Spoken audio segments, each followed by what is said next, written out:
Hoje, iniciamos uma jornada por um dos mais preciosos textos da sabedoria humana, o Dhammapada, uma obra conhecida como o Caminho da Verdade. Mais do que um simples livro, o Dhammapada é um farol. Seus versos são como luzes que nos guiam através das complexidades da existência, oferecendo clareza para a jornada em direção ao autoconhecimento e à paz genuína. A nossa exploração de hoje seguirá um caminho bem definido. Primeiro, vamos compreender o que é a senda dos versos. Depois, veremos como a mente molda a nossa realidade. Em seguida, faremos a distinção entre o sábio e o insensato, para então aprendermos como cessar o ódio e a ira. E por fim, vamos descobrir qual é de fato a maior de todas as conquistas. Cada um desses versos proferidos pelo Buda funciona como um mapa detalhado da condição humana. Eles não apenas revelam as verdadeiras fontes do nosso sofrimento, mas, mais importante, apontam o caminho para a libertação. É um guia para uma vida com mais propósito e serenidade.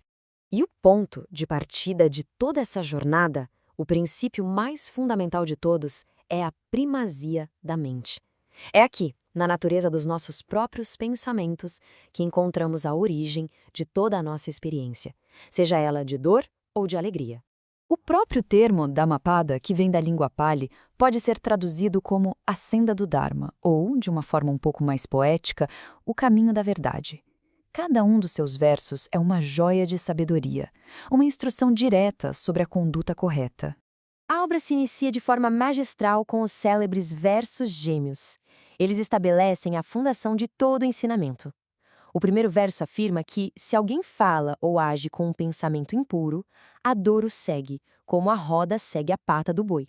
Em contrapartida, o segundo verso declara que, se alguém fala ou age com um pensamento puro, a felicidade o segue, como uma sombra que jamais o abandona. Ou seja, a consequência é absolutamente inseparável da causa, e essa causa reside em nossa própria mente. E a partir desse princípio, o Dhammapada passa a traçar uma distinção muito clara entre dois modos de existência. De um lado, o do sábio, que vive com consciência. Do outro, o do insensato, que vive na ignorância de si mesmo. A mente do insensato é descrita com uma clareza impressionante. O verso 62 revela sua tormenta. Estes filhos me pertencem, e esta riqueza me pertence.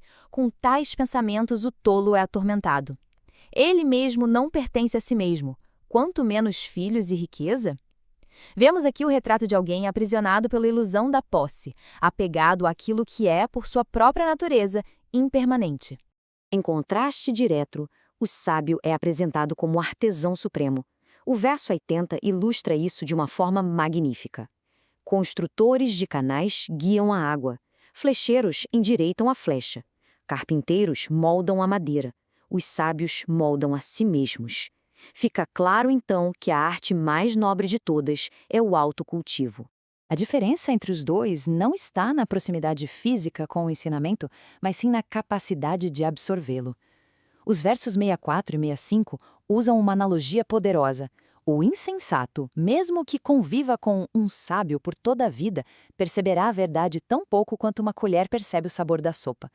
Já a pessoa inteligente, mesmo que por um breve momento com o sábio, logo perceberá a verdade como a língua percebe o sabor da sopa. É a diferença fundamental entre o mero contato e a experiência real.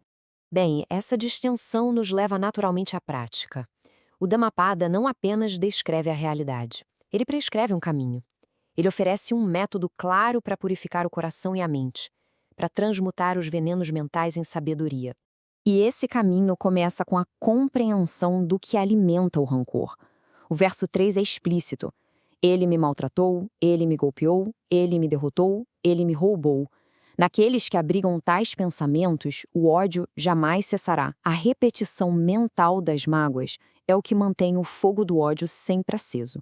Para superar esses estados, o caminho se apoia em princípios essenciais. O verso 5 nos ensina a lei universal, pois o ódio não cessa pelo ódio, o ódio cessa pelo amor.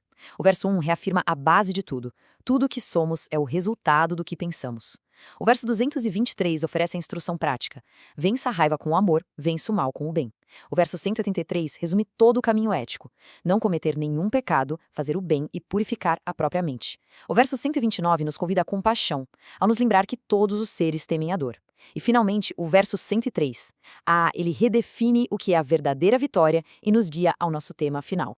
Chegamos, então, ao ápice da jornada proposta pelo Dhammapada. Após compreender a mente, distinguir os caminhos e aprender a purificar as emoções, nos deparamos com o objetivo final, a conquista de si mesmo, a mais elevada de todas as vitórias.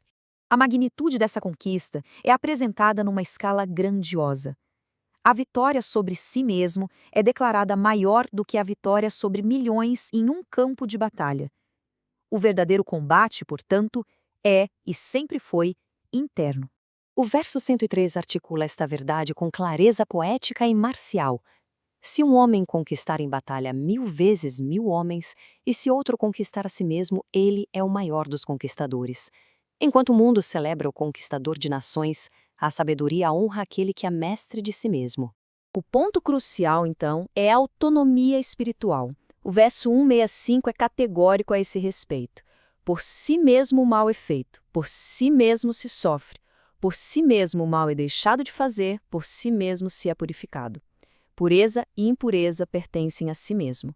Ninguém pode purificar o outro. A libertação, em sua essência, é uma obra pessoal e intransferível. A própria busca pela compreensão destes profundos ensinamentos já é em si um ato louvável de autoaperfeiçoamento. Que esta breve explanação possa servir como um degrau firme na nobre busca de todos pela clareza e pela paz interior. A exploração de textos como este é um convite contínuo ao conhecimento. Aqueles que desejam seguir nesta jornada podem se inscrever para futuras análises. Se esta senda ressoou de alguma forma, o apreço por este conteúdo certamente ajuda a levar essa sabedoria a mais pessoas. E concluímos com o poder e a promessa contidos no verso 160. O eu é o senhor do eu. Quem mais poderia ser o senhor? Com o eu bem subjugado, encontra-se um senhor como poucos conseguem encontrar.